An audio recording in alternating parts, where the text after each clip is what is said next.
Ready for behind the scenes glimpse of how I create a new character for an upcoming project that I'm very excited to show you all? Today I'll be creating Melbem, a lovable little guy you'll see more of soon. For this video, and probably this one alone, I'll be showing you a very quick step-by-step guide to how I create this one character, using techniques I've studied over the years from various art books, YouTube tutorials, and a few online courses. And if you stay tuned to the end, I'll even include some insight on how you can reflect a character's personality or identity with their clothing and/or costume design.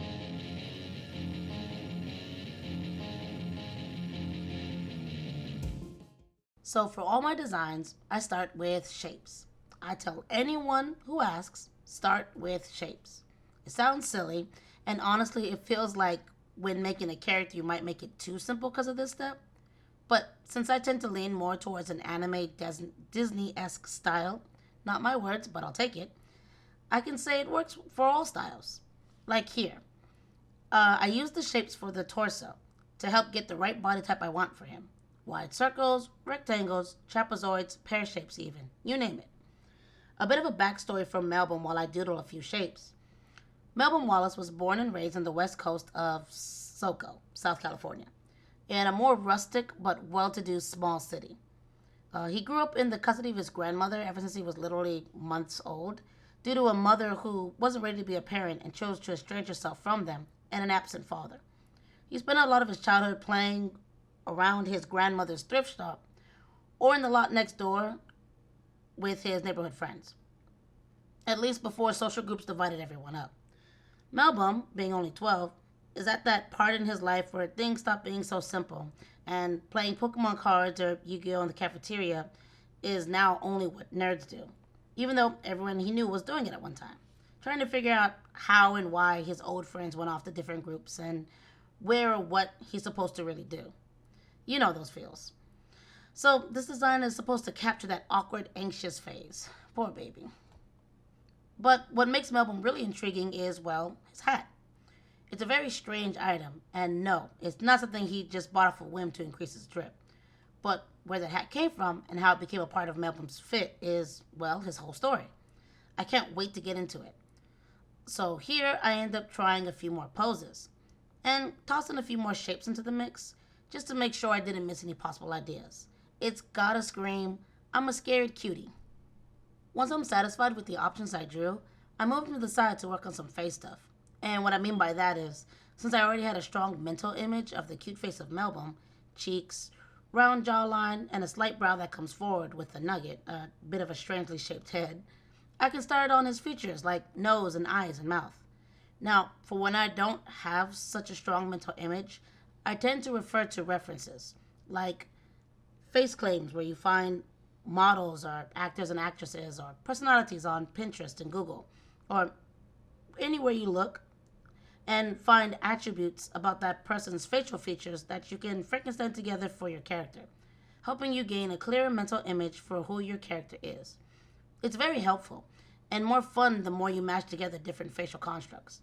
If you all want, I can go more in depth in this, and even show the different ways to go about referencing things in another video, if that's something you're interested in. Just let me know. But that process, as referencing can be, is a little time-consuming and tedious. Lucky for me, I'm pretty sure of this part, and I want to move on to his eyes. Since he's in the style of My Cousin is a Magical Girl, which, if you remember, is a story I plan to show my process of here on YouTube, and I really love drawing in that style, it was easy to figure out what his eyes would be like. A square shape really felt right. Drooping lids and a downcast brow, just to drive home that fearful kid look, and well, he is a bit of a square, so this works out. He's a bit moody too, just getting into that preteen angst, so I really made sure a lot of expressions show that.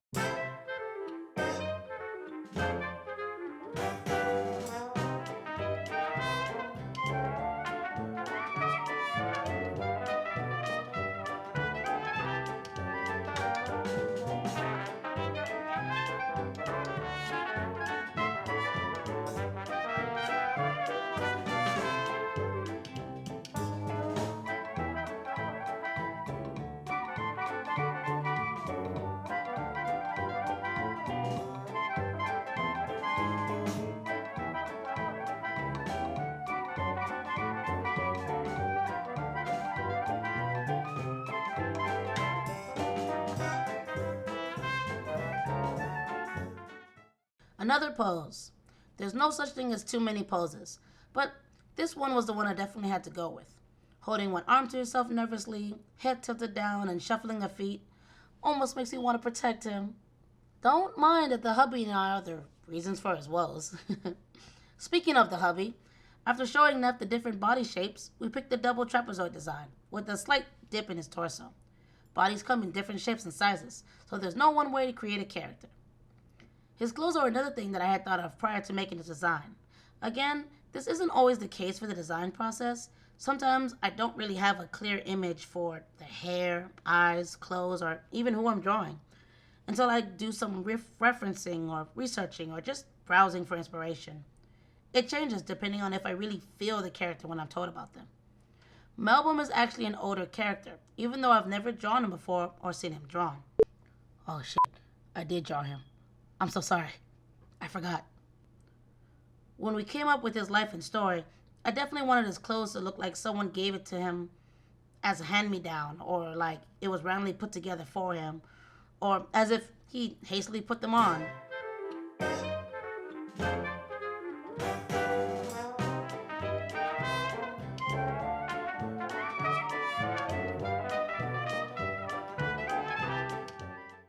But that hat now.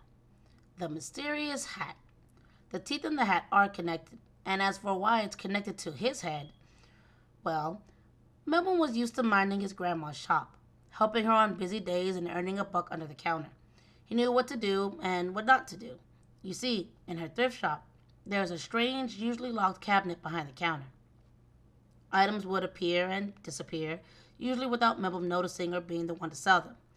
But his grandma always spoke with the people who bought from that one cabinet personally.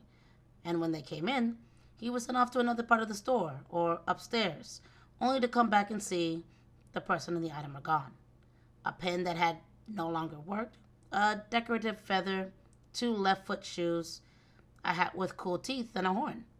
It wasn't until he put his hat on, while his grandma was on a much-needed vacation, that his uncle, who he knew his grandma wouldn't approve of running the shop, showed up and whisked him far from home. And that's pretty much when he learns how much trouble that hat really was. Back to expressions. Same stuff, but with feeling. A side profile is always a good start to understanding how your character looks from another angle. And practice consistency with the character. No matter how many times you draw them, facing in any direction, they should still look the same. This, of course, takes practice. And as you see, I have to use the lasso tool a few times and even the transform tool to make sure I don't break consistency. The more I draw him, the easier this will be later on. The next face is sort of a shocked, scared face.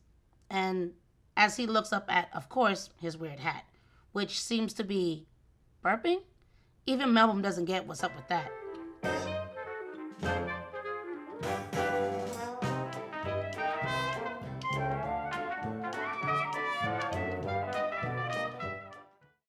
And then a smiling face, just a shy smile. That's pretty good for me, and I'm able to see that I can draw Melbem and keep his face looking the same no matter what expressions he's making. Here I'm satisfied with the sketches so far, and I'm starting the line art phase. As I mentioned before, Melbem is part of my story My Cousin is Magical Girl, so I already know how I want the line art to look. The style of My Cousin Magical Girl is bold, cartoony, and heavy in line weight. I use a modified G pen brush at the width of 15 or even 17 brush size depending on the curve, because I really love the feel of the strokes.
Oh, quick tip for coloring digitally. As long as the program has a lasso tool before applying the colors, use it to figure out if you have open lines right before you do the paint bucket tool. It's simple, but effective. Anyways, time for my favorite part, colors. I wanted something warm for his skin tone, which is where I usually start. I want his color scheme to complement his skin, even if they're contrasting. I kind of tried for a yellow-brown here, but then I'm going back to red undertones, which I think works out. Hickory brown is the skin tone I go with. Now, to coloring his clothes. Since red is the undertone, I want to complement it with warm colors. Definitely experiment here too. You can do warm undertones with cool accents or cool undertones with cool accents. Whatever makes sense to you and the character.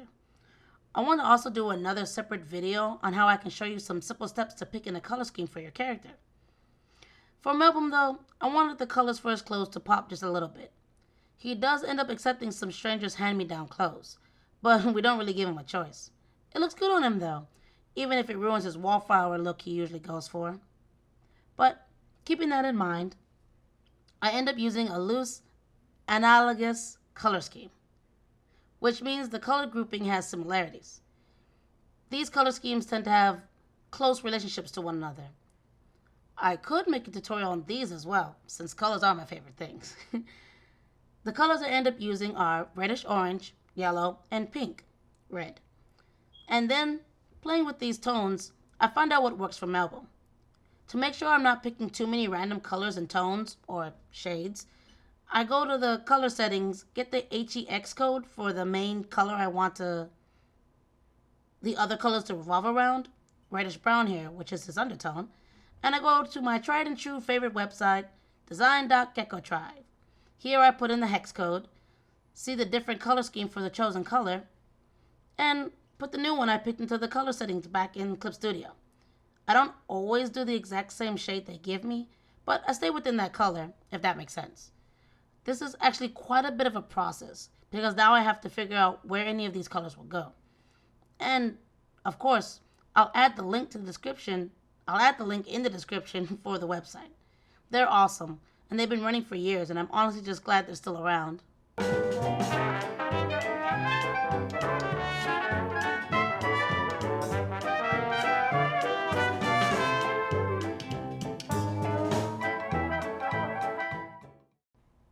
Here I switch real quick to his eyes, since I have a color scheme I'm sticking with. I always wanted to create a character with cold black eyes, but now that I've picked his colors, I'd rather stick to a natural rich brown.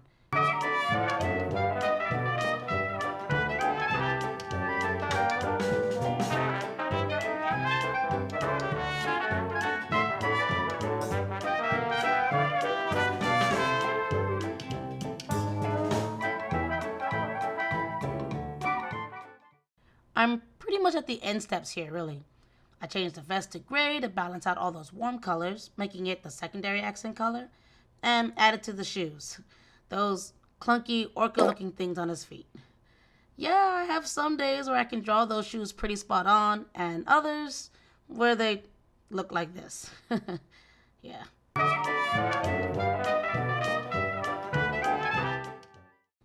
Now, finally for his hat. Green has to be the color. Orcish and burly to match those sharp teeth. From black to red, and eventually I end up choosing yellow for them. I think it's a pretty good pick. Give a bit of a gradient to the hat too, just to make sure it seems more special, standoutish. And now I just need to fill out the rest of the drawings with the colors I chose. Pink shirt, yellow backpack, green hat with yellow teeth, and gray and dark gray accents with that red. And maybe a shirt pattern to make it seem a little bit more kid-like.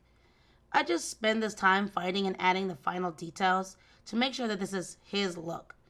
I want his hat to stand out, but also not as a blaring red dot in a white dress, you know?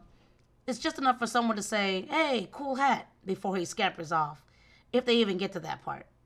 That hat definitely has its own unique thing going on, but I can say Melbem's superpower lies in effectively dodging conversations and drawing the least amount of attention to himself, while he figures out life and what the hell is stuck to his head.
So yeah, that's a quick look into how I designed Melbem, an OC in the MCMG universe.